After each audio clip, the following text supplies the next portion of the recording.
Gente del vasto mundo del internet, ¿cómo están? Bienvenidos a otro episodio de Una Plática con Trazo, el podcast donde hablo de libros pero de una forma más personal y basado en mis vivencias. ¿Qué tal? ¿Cómo les va? ¿Qué tal estuvo su mes de septiembre, en donde se celebra a México? Para los que no lo sepan, en México el día 16 de septiembre se celebra la independencia del país. Y sé que quizá para muchos no hay nada que celebrar en un país que no está yendo tan bien como debería, pero para los que sí lo celebraron, pues espero la hayan pasado bien y que hayan disfrutado tanto ese día específico 16 de septiembre como todo el mes con su familia. Y de hecho estamos a nada de terminar el año, 3 meses más y el 2020 se ha ido. Fue un año algo curioso por muchas situaciones, todos sabemos de lo que estoy hablando, y pues vamos a ver cómo nos va lo que resta del año. Digo, si ha pasado todo esto en estos meses, no me extrañaría que en los que faltan sucedan más cosas. Pero bueno, mientras tanto, ¿qué les parece si comenzamos con el primer tema de este podcast? Hace un par de semanas antes de grabar este episodio, en Twitter surgió una polémica con una escritora. No voy a hablar de J.K. Rowling, no, ni lo piensen. No voy a hablar sobre ella al menos por el momento. Lo que pasó fue que una persona, me parece que una ayudante de un profesor según la página que leí, publicó que tenía en PDF el libro Temporada de Huracanes de la escritora Fernanda Melchor.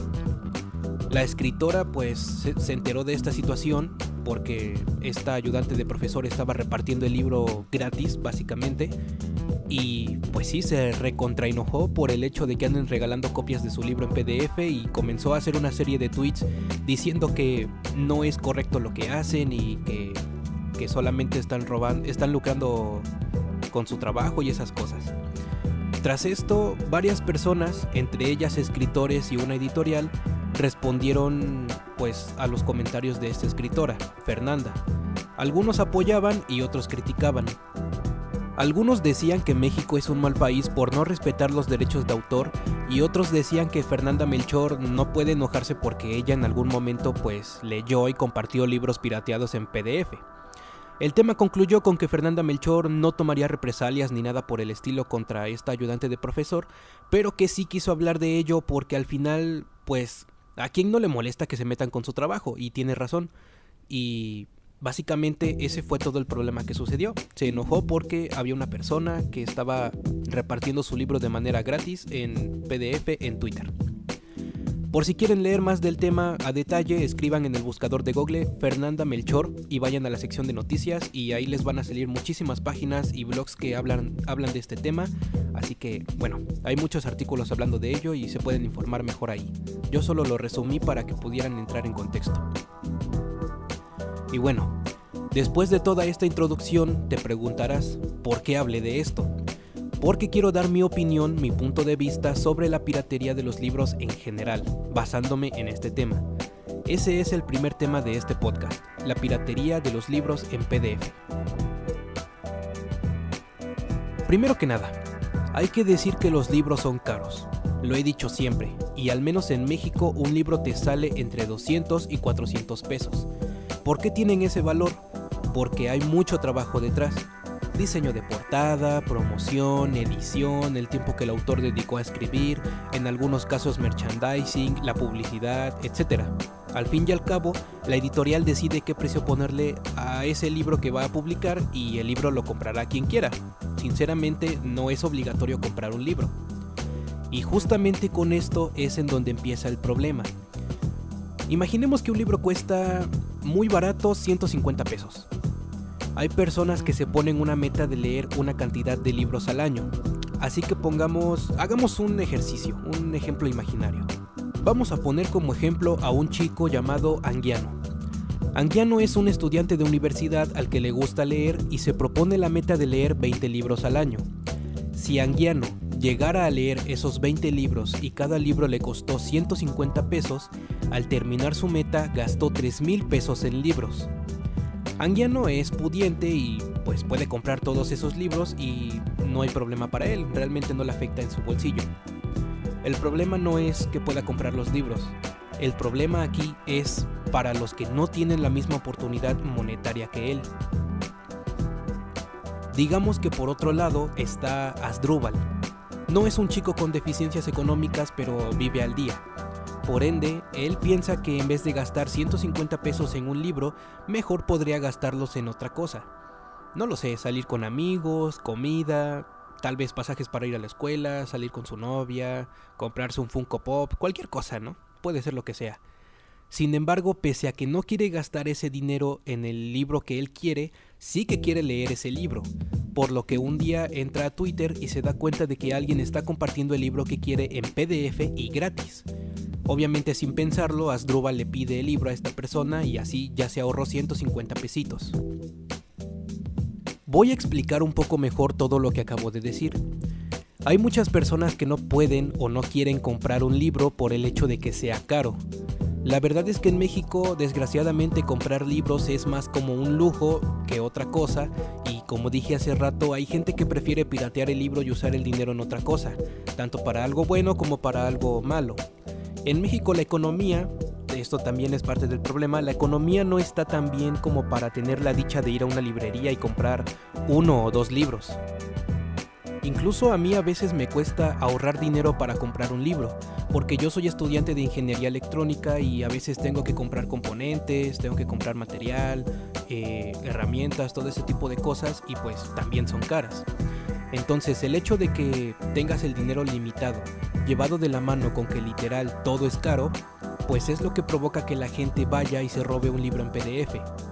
¿Que la culpa es de las editoriales por dar caros los libros? Pues no. Porque como lo he dicho en otros podcasts, las editoriales al fin y al cabo son empresas, tienen empleados a quienes tienen que pagarle, y hay un trabajo detrás de cada libro. Lo que vas a pagar es el trabajo que costó llevar el libro a un estante, no el libro en sí. Claro, hay editoriales que también se quieren pasar de la raya con sus precios, pero ese es otro tema para otro podcast. Ahora, aquí viene la pregunta de si está bien o está mal repartir libros en PDF gratis de otros autores a costa de que no ganen unos cuantos pesos. Sinceramente, para mí, eso es subjetivo, es de cada quien. ¿Por qué? Pongo el ejemplo de Stephen King. El tipo vende millones de libros, eso es indiscutible. Por lo que algunos dicen, pues un libro que no le pague no le hace daño.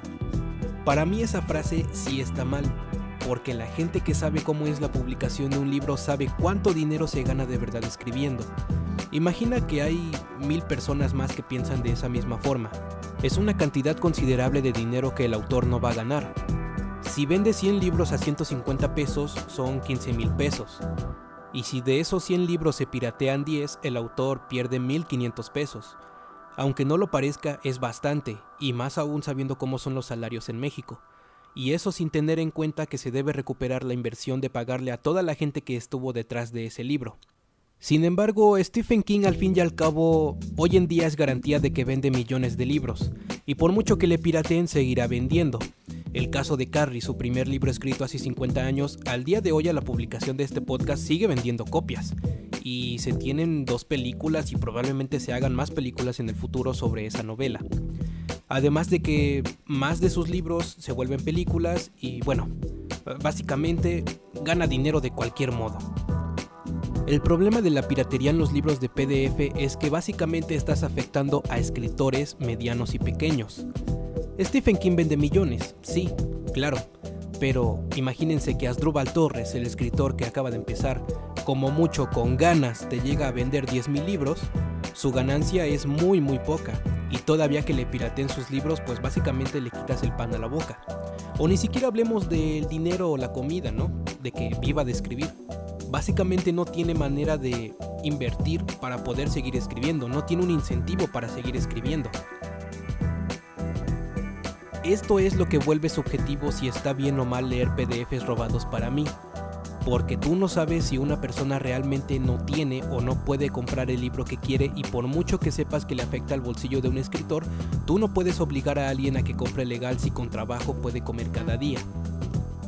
Tú puedes invitar a que compren los libros legalmente, pero eso no garantiza que lo hagan. Otra razón por la que es subjetivo es porque si una persona comparte PDF sin generar ganancias, la verdad es que no está infringiendo ninguna ley. No quiero ahondar mucho en esto porque pues son leyes y no estamos aquí para hablar de leyes, pero lo explicaré brevemente. Si tú no generas ingresos con un producto y lo usas solamente para fines personales y bueno, solo para ti, no estás robando nada porque prácticamente no estás ganando nada. Es como si yo comprara una televisión y se la regalara a un amigo. La empresa que hizo la tele no me puede demandar porque en cuanto la compré, la tele es mía y yo decido qué hago con ella, y si quiero regalarla pues lo hago y ya, porque yo pagué por ella. Esto que te menciono lo puedes encontrar en el capítulo 2 de la limitación a los derechos patrimoniales. Así que sí, la persona que reparte PDFs sí incita a la piratería hasta cierto punto, pero si no genera ingresos dentro de la ley no puede ser sancionado. Además, si leer en PDF fuera realmente malo, entonces el existir de las bibliotecas no tiene mucho sentido. ¿Por qué? Porque en las bibliotecas un libro puede ser leído por muchos usuarios sin tener que comprar como tal el libro. Y no está mal, de hecho para eso existen las bibliotecas, para que todos tengan acceso a los libros si es que tienen dificultades para leer. El verdadero problema es cuando se lucra con el trabajo de otros, porque ahí sí estás generando ingresos a costa de rebajar y demeritar el trabajo de alguien más a través de la piratería. A lo mejor en vez de comprar un libro en 150 pesos, lo compras en 80. Pero esos 80 pesos se van al bolsillo de alguien que no se está ganando el dinero justamente. Y ahí sí, no hay justificación para robar material ajeno. Por último, en mi experiencia personal, puedo decir que aunque un libro se piratee mucho, en la mayoría de los casos esto se vuelve difusión y por ende más ventas.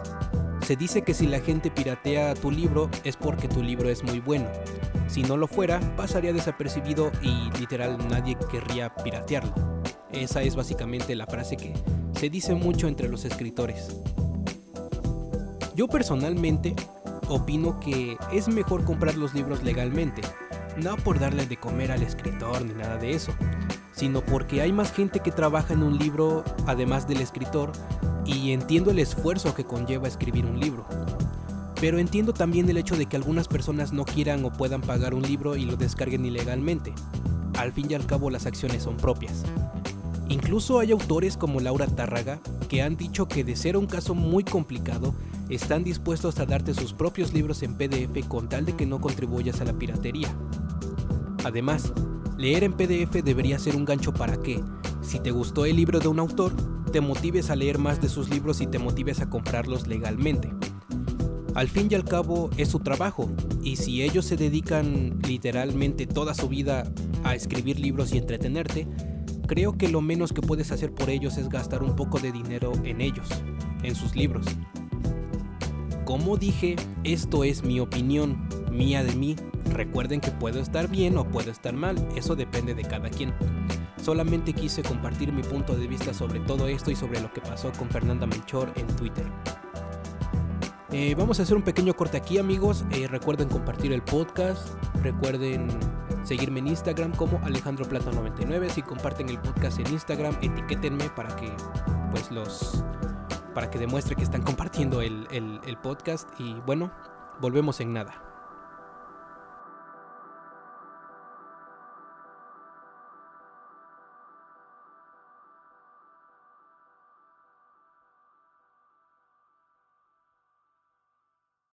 Hola, ¿qué tal? Yo soy JG, autor del libro Mátame tú y mi tinta en tus recuerdos, y estás escuchando una plática con trazo.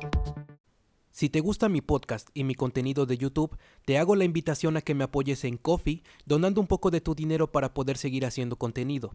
Sabemos que los libros son caros, por lo que tu donación servirá para que yo pueda hacer muchas cosas. Pueda comprar más libros y reseñarlos, comprar más figuras para los unboxings y pueda mejorar mi equipo de audio para los podcasts. No es gran cosa lo que te pido que me dones, y tampoco quiero volverme millonario. Solo necesito una ayuda para poder darte contenido. No es obligatorio que dones, y si lo haces, estaré infinitamente agradecido por saber que te gusta lo que hago y con todo el gusto del mundo te daré más contenido. El link por si gustas apoyarme en Ko-fi está en la descripción. Gracias. ¿Estás cansado de leer el mismo género una y otra vez? ¿Sientes que has leído de todo y ya nada te sorprende? ¿Te gusta este tono de voz de vendedor de productos? Pues tengo la solución para tu problema de aburrimiento. Te presento El Libro Perfecto. 1400 hojas de diversión en la que los personajes no te van a decepcionar. Desde que leí el libro perfecto, mi vida ha cambiado. Ahora puedo escuchar los colores y conseguí fruncir el ceño. El libro perfecto es el producto ideal para tus alumnos y eres maestro. Es otro motivo más para que la lectura se sienta obligada por ser una tarea. Desde que leí el libro perfecto, descubrí que fue primero entre el huevo y la gallina. Desde que leí el libro perfecto, ahora mi mujer ya no me pega si no lavo los platos. Desde que leí el libro perfecto, los de Coppel ya no me molestan por las deudas. No sé si tenga que ver que me cambié el nombre y ahora vivo en otra ciudad. Pero ya no me molestan. Cómpralo en tu librería más cercana. El libro perfecto. 1400 hojas de diversión con las que dirás, valió la pena talar tantos árboles. Este programa no es parte de un partido político. Cualquier similitud con la realidad es mera coincidencia. Hey, ¿qué tal? Les habla J-Pad y estás escuchando Una Plática con Trazo. Oye tú, sí tú, el que está oyendo esto. ¿Estás aburrido del contenido genérico de BookTube? No te preocupes, yo tengo la solución. Te presento el canal El Blog de Trazo. Un canal diferente al resto donde hablamos de libros de una manera más divertida e interesante que los demás. Blogs de comedia, recomendaciones de historias de Wattpad, entrevistas, reseñas de libros, unboxings de cosas relacionadas a los libros y mucho contenido más con el que llenar este espacio publicitario. Búscalo en YouTube y diviértete. El Blog de Trazo. Suscríbete.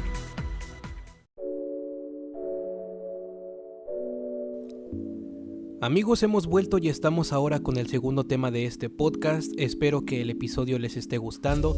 Recuerden escuchar los demás episodios del podcast, compártanlos y ayúdenme a que más gente pueda conocer este contenido literario. Y pues vamos a comenzar. Así que vamos allá. Para la gente que sigue este podcast desde el primer episodio, sabrán que por lo regular el primer tema es, por llamarlo de una manera, un tema serio. Y el segundo tema suele ser una opinión mía o alguna experiencia que quiero comentarles para pues echar la guasa un rato, ¿no? Hoy quiero contarles una experiencia personal que me ha pasado como escritor y que quizá les sirva a más de uno para animarse a publicar un libro. Para quien no lo sepa, a mí me gusta escribir. Yo quiero ser escritor, quiero publicar un libro. Cuando tenía 18 años escribí mi primer libro y como me sentía que lo podía todo, decidí enviarlo a una editorial en cuanto lo terminé. Grave error, pero de eso hablaremos más adelante. Investigué un poco sobre algunas editoriales que publicaban material del estilo que escribí y me encontré con una editorial llamada Chiado. Aquí es donde comienza mi primer error como escritor. La página oficial de Chiado tenía una sección de comentarios en donde escritores y lectores opinaban del material que esta editorial publicaba. Y yo, sin buscar en otro lado, me fié de esos comentarios nada más, no busqué otros. Pero todos eran buenos, todos decían lo típico, que la editorial hacía un buen trabajo, que los libros eran buenos y esas cosas, ¿no? El caso es que tomé su correo de contacto, su correo electrónico, y les mandé el libro para que lo publicaran. Tardaron más o menos como 10 o 12 días en responderme, creo que sí, y su respuesta sinceramente me tomó de ingenuo. Decían que veían potencial en mi novela, que querían publicarla y que se disponían a hacer toda la publicidad posible y esas cosas. Me pidieron unos datos y me enviaron un contrato. Yo, la verdad, me sentía emocionado, no les miento. Me sentía emocionado porque la verdad pensaba que mi sueño se iba a cumplir. Todo estaba tan padre, se veía que les gustaba la historia, que veían un futuro en ella, hasta que leí el contrato. Les cuento. La editorial en primera instancia quería vender el libro en un precio bastante alto. Recuerdo que me enviaron la cantidad de cada copia en euros. No recuerdo cuánto era, pero sí me acuerdo que al hacer la conversión eran alrededor de 300 pesos mexicanos.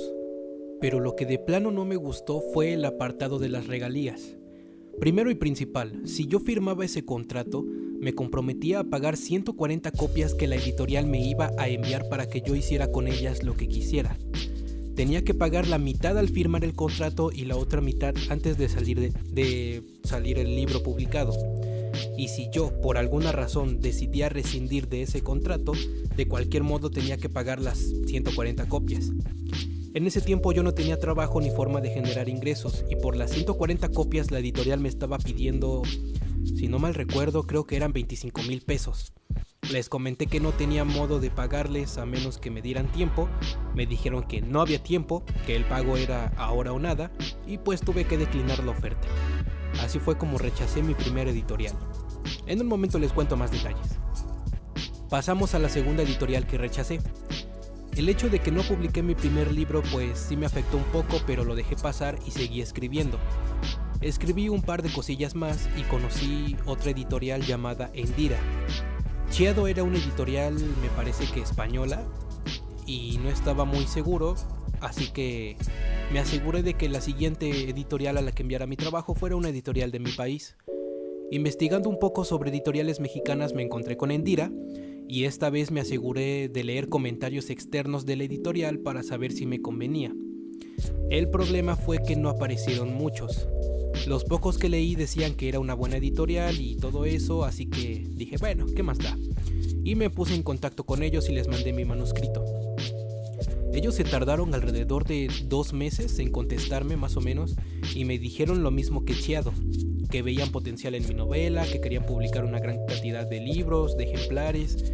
Y bueno, para no alargarme tanto, aquí vienen las razones por las que rechacé esta editorial. Me aplicaron la misma que Chiado, básicamente. Tenía que pagar una cantidad de copias que ellos me iban a enviar para que yo hiciera lo que quisiera con ellas. Y aunque era una cantidad bastante menor a la de Chiado, aún así no podía juntar ese dinero. Se los comenté y tampoco quisieron darme tiempo para juntar el dinero, así que tuve que decirles que no otra vez. Como pudieron escuchar, ambas editoriales pedían que tú pusieras un poco de dinero para publicar tu libro. La verdad, no estaría mal, de no ser porque los precios estaban rotísimos y las regalías eran demasiado bajas. El primer error que tuve como escritor fue creer que mi novela era la mejor cosa que existía, y eso no es cierto. Todos los escritores piensan eso, y conforme pasa el tiempo se dan cuenta de lo tontos que eran al pensar eso. O al menos así fue en mi caso. Hoy leo esa historia que envié por primera vez y pienso, ¿por qué rayos le ofrecí esto a una editorial? Siempre los primeros libros que uno escribe son una prueba y error, y solo te sirven para mejorar. Es muy rara la ocasión en la que el primer libro se publica por ser muy bueno. Yo sé lo que es que te hagan pensar que tu historia tiene potencial, pero hay que ser objetivos y no dejarse guiar por las intenciones y las emociones. No hay que soñar de más cuando apenas y podemos dormir. En cuanto a las editoriales, aunque he dicho que son una empresa y que tienen que ganar dinero, algunas de ellas sí quieren pasarse de la raya y ganar a costa de escritores sin experiencia como yo. Cuando tiempo después busqué comentarios sobre Chiado en internet, me di cuenta de la que me salvé, porque todos los comentarios decían que sufrían por muchísimas cosas, básicamente, por incumplimiento de contrato, porque no pagaban lo prometido, en algunos casos querían los derechos totales de la obra, no hacían la distribución prometida, era todo un relajo, todo un relajo. Y eso no es correcto. No es bueno lucrar con los sueños de otros solo por unos cuantos pesos. Lo bueno fue que ni yo ni mis obras sufrieron nada, así que me salvé, básicamente. Y la verdad es que cuando eres nuevo, es demasiado fácil engañar a la gente. No me dejarán mentir, ¿a quién no le gusta que lo halaguen? El problema es que estas editoriales halagan y tratan como tontos a los escritores nuevos con tal de ganar dinero, y muchos escritores han perdido derechos de autor, tiempo y dinero por culpa de editoriales fraude. A la fecha de publicación de este podcast, me parece que Chiado como tal ya no existe. Al menos ya no encuentro información sobre ella ni una página web, creo que solamente existe una subdivisión de libros para niños. Quizá al no tener tantos libros que publicar por culpa de sus tranzas entraron en bancarrota y se acabó. La verdad no lo sé. Y de Endira me parece que existen, pero la verdad no les sigo el rastro. Después de todo lo que escucharon, como consejo para todos aquellos novatos que quieren publicar con una editorial, les diré que pongan mucha atención. Si no saben o no entienden algunas cosas, acérquense a alguien que sí sepa y que los asesore. No se dejen guiar porque una editorial te diga que tu libro es una obra maestra, y tampoco crean que se las saben todas y se avienten así porque sí a enviarle un libro a cualquier editorial. Hoy les cuento mi caso para que todos ustedes estén atentos a los engaños y tranzas que muchas empresas quieren hacer, y para que no les pase, porque como les dije, hay muchos escritores que han perdido sus trabajos y tiempo por culpa de editoriales que solamente piensan en el dinero. Así que si van a publicar con una editorial, pues mucha suerte y éxito, y recuerden no desistir. Al fin y al cabo, si quieres escribir, debes hacerlo mucho. Y bueno amigos, hemos llegado al final de este podcast, espero que les haya gustado este episodio. Recuerden seguirme en Instagram como alejandroplata99 y recuerden compartir este episodio con sus amigos y familiares. Espero que les haya gustado este episodio, nos vemos en el siguiente capítulo. Bye.